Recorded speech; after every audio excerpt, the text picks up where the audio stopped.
జన్మదినం జరుపుకుంటున్నాం. అంబేద్కర్ గారిది, అదే మరిగా పూలే గారిది, జగ్జీవన్ రామ్ గారిది. మనం నిమిత్తం మాత్రం ఒక నెలలో ఈ ముగ్గురు మహనీయులు పుట్టినప్పుడు వారి యొక్క జన్మదినాన్ని కూడా మనం జరుపుకునే సందర్భంలో ఎగ్జాక్ట్గా నేను ముఖ్యమంత్రిగా ఉన్నప్పుడు ఒకటి కేటగరైజేషన్ ఈరోజు చరిత్రలో కొన్ని జరుగుతూ ఉంటాయి. ఎగ్జాక్ట్గా 30 సంవత్సరాల కంటే ముందు ప్రారంభించి అనేక అడుగుదొడుగులు లేకుంటే ఇబ్బందులు సవాళ్ళు ఎదుర్కొని మళ్ళీ సుప్రీంకోర్టు పరీక్షలో నెగ్గి సుప్రీంకోర్టు కొట్టేసి మళ్ళీ 7 మెంబర్ బెంచ్కి పోయి ఒకసారి సుప్రీంకోర్టులో కొట్టేసిన తర్వాత మళ్ళీ బిగ్గర్ బెంచ్ ఉంటే తప్ప ఇది జెన్యూన్ అంటే తప్ప మళ్ళీ యాక్సెప్ట్ చేసే పరిస్థితి రాదు. అలాంటి బెంచ్కి వెళ్ళి మళ్ళీ అది యాక్సెప్ట్ చేసి ఇది న్యాయసమ్మతం అని చెప్పి మళ్ళీ హౌస్లో నేనే ఆ కేటగరైజేషన్ తీసుకొచ్చే పరిస్థితి ఉంటే ఒకసారి లాంగ్ జర్నీ కాకుండా సామాజిక న్యాయం కోసం ఏదైతే నేను ఆ రోజు ఆలోచించానో అది సబబని ఈ దేశంలో అత్యున్నత న్యాయస్థానం చెప్పడమే కాకుండా అత్యున్నత ప్రజా న్యాయస్థానం కూడా ఈరోజు నిర్ణయించే పరిస్థితి వచ్చింది.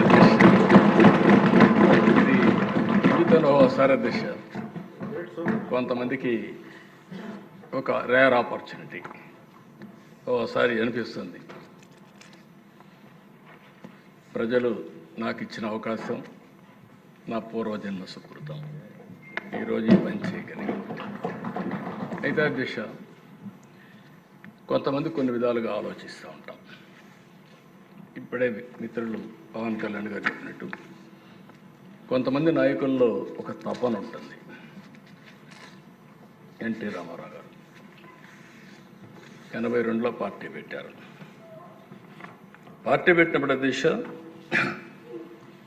ఆయన మహనీయుల యొక్క స్ఫూర్తిని తీసుకొని ఎప్పుడు కూడా పేద పక్షాల ప్రతినిధిగా ఉండాలి, సామాజిక న్యాయం చేయాలి అని అనునిత్యం పరితపించిన వ్యక్తి ఎన్టీ రామారావు గారు అని చెప్పి నేను మీకు తెలియజేస్తాను.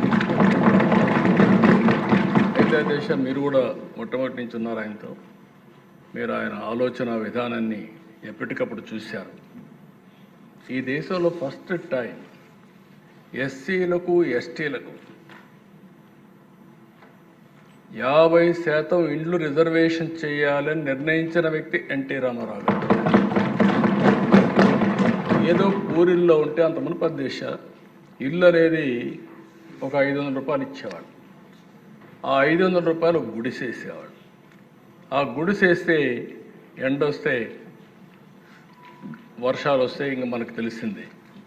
అలాంటిది కాదు, ఈ పేదవాళ్ళు ఉండవలసిన స్థలం పర్మనెంట్ హౌస్ అని దేశంలో మొట్టమొదటిసారిగా శాశ్వత గృహ నిర్మాణాలు నిర్మించిన వ్యక్తి ఎన్టీ రామారావు.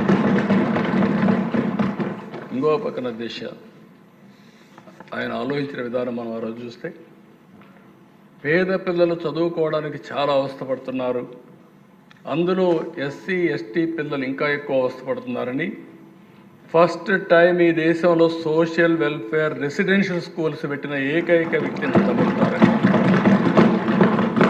ఈరోజు 190 స్కూల్స్ ఉన్నాయి. ఈ 190 స్కూల్స్ అధ్యక్ష కార్పొరేట్ స్కూల్స్ అన్నీ టౌన్స్లో ఉంటాయి, 1 ఎకరా 2 ఎకరాల్లో ఉంటారండి. అలాంటిది 10 ఏకర్స్ ల్యాండ్, 10 ఎకరాలు 20 ఎకరాలు ల్యాండ్స్ ఇచ్చి బ్రహ్మాండమైన బిల్డింగ్లు కట్టి బెస్ట్ విద్యా వ్యవస్థకు శ్రీకారం చుట్టిన వ్యక్తి నందమూరి తారక రామారావు. అక్కడి నుంచి దిశ అనేక కార్యక్రమాలు చేసుకుంటూ వచ్చాం. నేను ముఖ్యమంత్రి అయిన తర్వాత దిశ ఒకసారి చూస్తే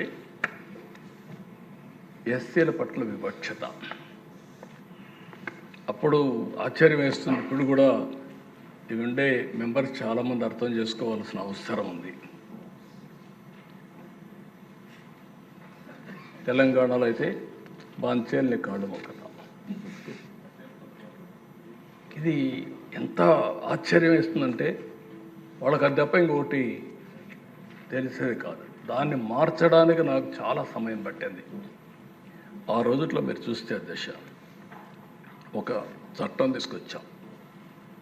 దీనికంటే ముందు నేను జస్టిస్ పున్నయ్య గారు, ఆ రోజు షెడ్యూల్ కులాల కోసం పనిచేసిన వ్యక్తి జస్టిస్ పున్నయ్య గారు. ఒక నాలెడ్జ్లో కానీ కమిట్మెంట్లో కానీ ఒక దీక్షతో పనిచేశాడు. ఆ రోజు నేను ఆలోచిస్తే అధ్యక్ష ఎలాంటిదంటే ఈరోజు మీరు చూస్తే గ్రామాల్లో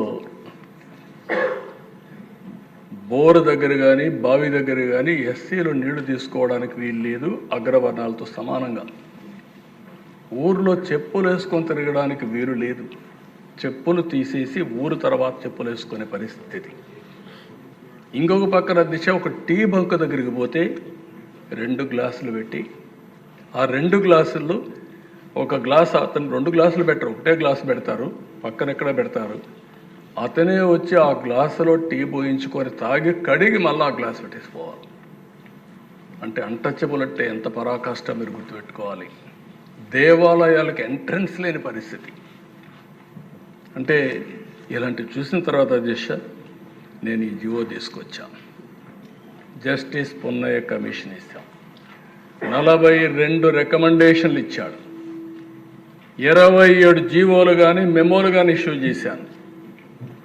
ఒక మాటలో చెప్పాలంటే కుల వివక్షత పైన యుద్ధం చేసిన ప్రభుత్వం తెలుగుదేశం ప్రభుత్వం యుద్ధమే చేశాం. అదర్వైజ్ మనుషుల్లో కరుడు గట్టకపోయిన అహంభావంతో ఏమాత్రం కూడా లేని పరిస్థితి. ఇక్కడ మీరు చూస్తే దేశ ఈ జీవో చూస్తే మీకు అర్థమవుతుంది. ఇది జీవో ఎంఎస్ నెంబర్ 105 డేటెడ్ 31/10/2011. ఇందులో చూసిన ప్రదేశాలు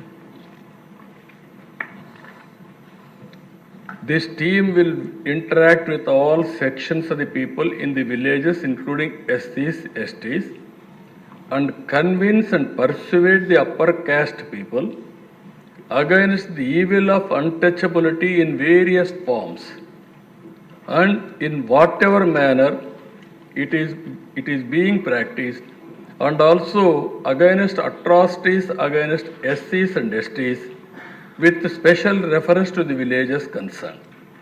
The team lead the SCs and STs into the village temple, provide access to the public water sources and get the separate glass for SCs system removed from the tea and coffee shops. The team should also tackle any other village level social evils or superstitions like Jogin, Basani system, Banamati, Potiraju, bonded labor, manual scavenger. అంటే మీరు ఇవన్నీ చూస్తే అధ్యక్ష ఎంత భయంకరంగా అంటే మనిషిని మనిషిగా ట్రీట్ చేయలేని పరిస్థితి, మనిషిని యాక్సెప్ట్ చేయలేని పరిస్థితి. అక్కడి నుంచి అధ్యక్ష నేను ఒకటే డిసైడ్ చేసుకున్నాను, ఈ రాష్ట్రంలో ఎట్టి పరిస్థితుల్లో ఇవి ఉండడానికి వీలు లేదని జస్టిస్ పున్నయ్య గారు ఇచ్చిన రికమెండేషన్ అన్ని తీసుకున్న తర్వాత 27 మెమోల్ని జీవోలు ఇష్యూ చేశాం. ఆ ఫస్ట్ జీవో మీరు చూస్తే జీవో ఎంఎస్ నెంబర్ 92 ఆయన ఇచ్చిన రిపోర్ట్